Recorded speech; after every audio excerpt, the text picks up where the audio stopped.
Alright guys, are you ready for the 10 worst and most ridiculous weight loss myths out there? Let's go ahead and get started right away. Before we do though, if you like my farmer's tan, give me a good thumbs up. Alright, so let's go ahead and get started with number one, which is all calories are created equal. This is simply not true, and here's a perfect example of why.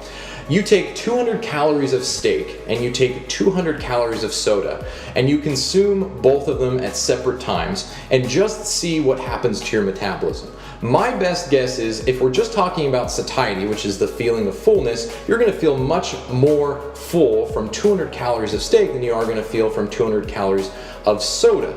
The other thing that a lot of people don't know is that fiber and protein both take calories to digest. That means that you actually burn calories digesting protein and fiber, whereas things like carbohydrates that don't have fiber or even fat that has no fiber attached to it really doesn't cause you to burn any additional calories. Now, you're not burning like 300, 400 calories, but over time you're burning 30 calories here, 30 calories there, 40 calories here. Each time you consume protein, you burn a little bit of calories to digest that food. Same goes with fiber. So over the course of your life, over the course of even just a couple of days, a couple of weeks, a couple of months, that is going to add up. That is a very big difference than our friend soda. It almost takes, if not any, calories to burn soda. It pretty much takes no calories to burn soda. It just goes right through you. It's already so processed that you're not actually going to need any energy to break down something like soda.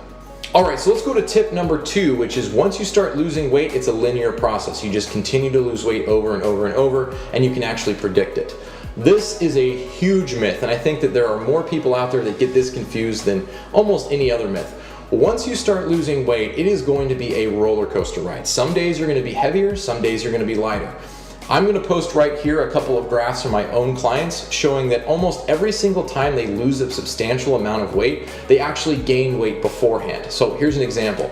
Let's say you weigh 200 pounds. You lose 5 pounds, then you gain 3 pounds, then you lose 6 pounds, then you gain 2 pounds. It's this back and forth cycle as your body weight fluctuates. So if you're trying to lose weight and you step on the scale one day and you're heavier, and then you step on the scale 2 days later and you're lighter, and you're kind of going through this emotional roller coaster, just expect that your weight is going to jump around a lot. What you want to pay attention to instead of the day-to-day scale weight or the day-to-day body fat is the trend over time. Are you consistently losing weight? If I was to look at January compared to now, is there a downward trend in your weight such that you're losing weight at a pretty gradual pace? If the trend is that overall on average you are losing weight, that's the only thing you need to pay attention to. Alright, so myth number 3 is eat less, exercise more. Sounds like a pretty logical explanation for how to lose body fat. The problem is it's more complicated than that.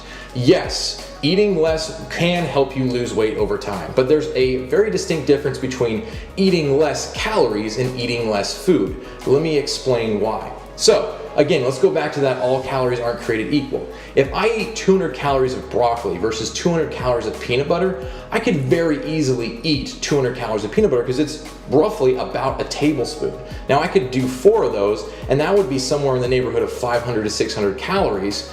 So if I did that same thing with broccoli, I would have to eat a crap ton of broccoli, probably more than I could actually stomach, so that I would naturally stop eating broccoli before it got to a too high calorie amount. So as you can see, depending on the calories that you consume, it's not really about eating less total volume, it's about eating less calorie dense foods. So if you have a serving that is this big, and it has 200 calories in it, you could probably eat 3 of those without even noticing. That's 600 calories. If you don't think that I'm right, go measure a bowl of almonds and see how much a bowl of almonds is. All right, it's going to be somewhere around the 300 to 400 calorie mark. So it depends a lot on the calories that you're consuming and the foods that you're consuming. All right, so that makes a big difference. Now, exercise more is probably the only part of this equation that actually is good advice. We could all exercise more, but the problem is that people don't just go out for a walk or go for a 45-minute weightlifting session. They go out for 2 hours of cardio because if some cardio is good, more must be better. And while I have nothing against cardio other than the fact that I don't really like to do it myself, if you're doing 2 hours of cardio, that's very unsustainable long term. And if you really want to lose weight and keep it off, you have to do something that's sustainable. So yes, is moving more a good piece of advice? Absolutely, but don't overdo it. Is eating less a good piece of advice? It's kind of misunderstood for most people. Again, if I was to eat 200 calories of broccoli, it's going to be a lot of broccoli. So technically I should eat less of this if I'm following this advice. Simply not true. Pay attention to caloric density of food per portion size. All right, tip number 4 is going to be breakfast is the most important meal of the day. Scientifically speaking, no meal is the most important meal of the day, all right?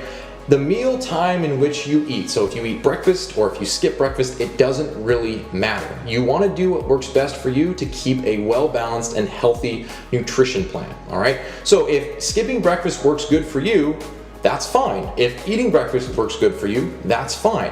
What you want to tap into is your hunger cues. Do you actually feel hungry in the morning?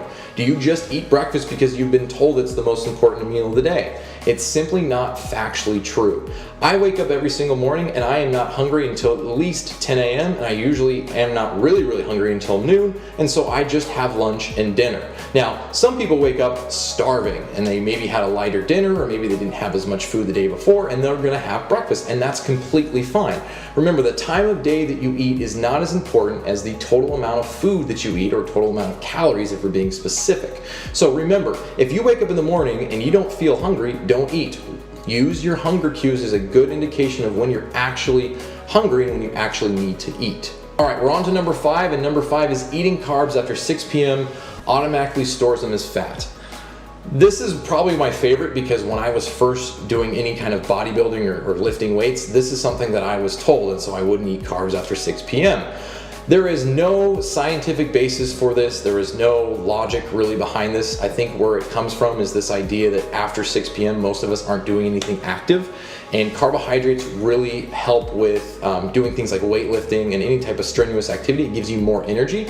So I think somebody just put the 2 and 2 together and assumed that eating carbs after 6 p.m.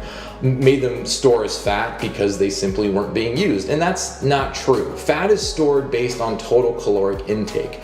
So if you eat 200 grams of carbs after 6 p.m. and it pushes you over your calorie needs for that day, then yes, you will gain fat. But it could have been protein and it could have been fat. It could have been any of the macronutrients. So there's nothing inherently unique about carbohydrates for fat storing. So keep that in mind. All right, so we're on to number 6, and number 6 is dieting is an effective method for losing body fat.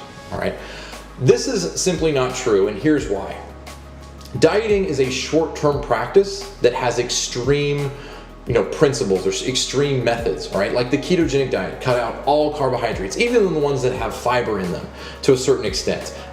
Things like beans, right, that are good sources of carbohydrates that have tons of fiber in them are completely wiped out. Even healthier foods that have a little bit more carbohydrates. Like I heard someone the other day say they can't eat carrots because they have too many sugar calories, and I was just thinking that's just asinine. Like it doesn't make any sense that someone wouldn't eat carrots. So a lot of these diets out there put in these rules that will automatically slash calories out of your total consumption, but that don't have sustainability built into them. And they do that on purpose because if you can't sustain a diet, that means you're going to come back and buy more products. So it's kind of this vicious cycle that diets are always set up to fail so that you actually have to keep doing them. There are some things you can learn from diets. Like for instance, I learned that if I eat too many carbohydrates, I get really sleepy. I think that most people probably feel that way, or if I eat too much, I get sleepy. So, sometimes you can learn things from that, but a sustainable fat loss plan is going to have a balance between carbs, fats, and proteins. And more importantly, it's going to teach you how to tap into your hunger cues so that you can get feedback from your body when you've had the right amount of food, both from a quantity standpoint and a composition standpoint. All right, we're already to number 7, and number 7 is eating eggs will give you heart disease. I love the cholesterol myth too, which I'll do a video on someday, but this idea that eggs are going to give you heart disease because of the cholesterol in them just doesn't make sense. I'm going to give you a couple facts so you can make this sound so I can make this sound really easy and it can be really easy for you to remember. All right, so your body makes about 75% of all the cholesterol in your body. So you don't even have to eat cholesterol to a certain extent for your body to use cholesterol. The other thing that a lot of people don't realize about cholesterol is that it's kind of the human body's band-aid for things that are breaking down or that are broken. So when you hear about people that have clogged arteries, what they really have is a bunch of cholesterol that's built up in their arteries. Now you think that that's because you're eating excess cholesterol, it's getting stored in your blood vessels, and so that's why you have things like heart disease or even an obstruction of some kind in an artery, and that's simply not true. What happens is when you're unhealthy, your body oxidizes and it degenerates a lot quicker than it normally would if you were healthy. So what happens is your blood vessels basically start to deteriorate. And what your body does to try to patch that up is it puts cholesterol in its place. Well, if you keep having to patch the hole, just like if you had a hole in a ship and you keep patching it but you never actually fix the real problem, then eventually that's going to build up. And that buildup is going to cause blood flow to be restricted. So you have to understand that this whole cholesterol is causing heart disease myth is really a big one. And it's something that people need to understand more of. Is really not the cause of heart disease. The cause of heart disease is simply being unhealthy. Right? The more unhealthy you are, the more your body is going to degenerate, the quicker you're going to age, and the body is going to try to repair that with cholesterol. That's what it does in the human body. Eggs don't give you heart disease. All right, so now we're on to number 8, which is talking about if you eat a lot less, like if you drop your calories like really, really low, then you're going to lose more body fat quicker. Now, this is something that a lot of people get used to thinking because it's just about the numbers, right? But they don't realize that they're a dynamic human being that has lots of factors that goes into weight loss and fat loss and the whole shebang.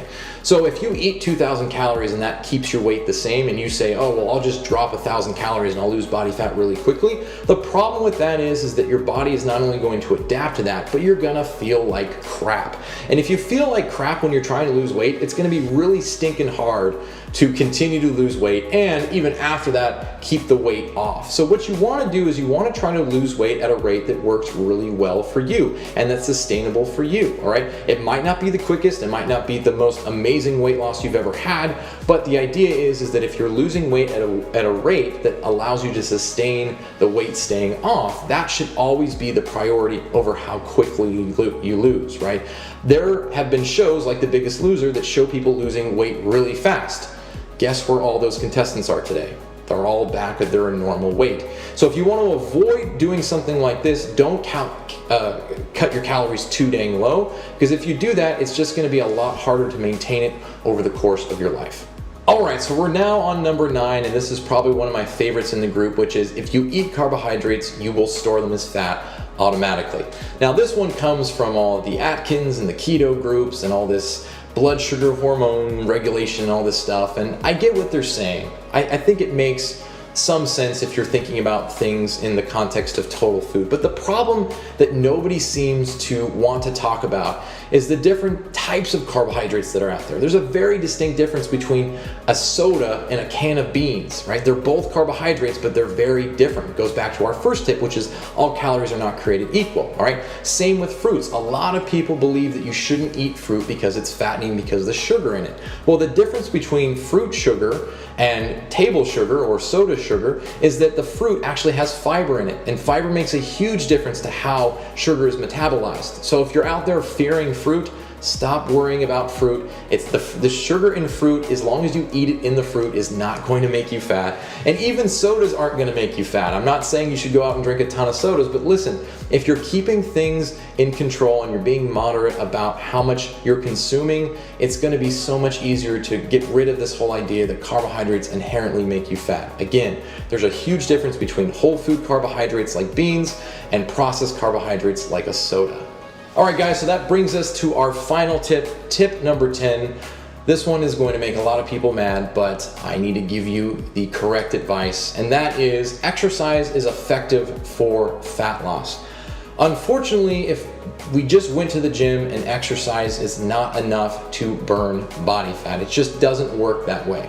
What you need is an exercise plan that's efficient for burning body fat, so something like weight training, and you also need to dial in your nutrition. They work together, guys. A lot of times people want to do one or the other, but they work together. Now, I understand a lot of times when you're getting started for the very first time or the first time in a long time, you want to just start with exercise because it's a lot easier to just go to the gym for an hour, work out, and come home. Whereas with your nutrition, you really have to like sit down and work on trying to grocery shop or buy the right food or eat healthier or things like that. And I know it takes a lot of work, but trust me, you're going to save so much frustration and time if you focus on your nutrition first.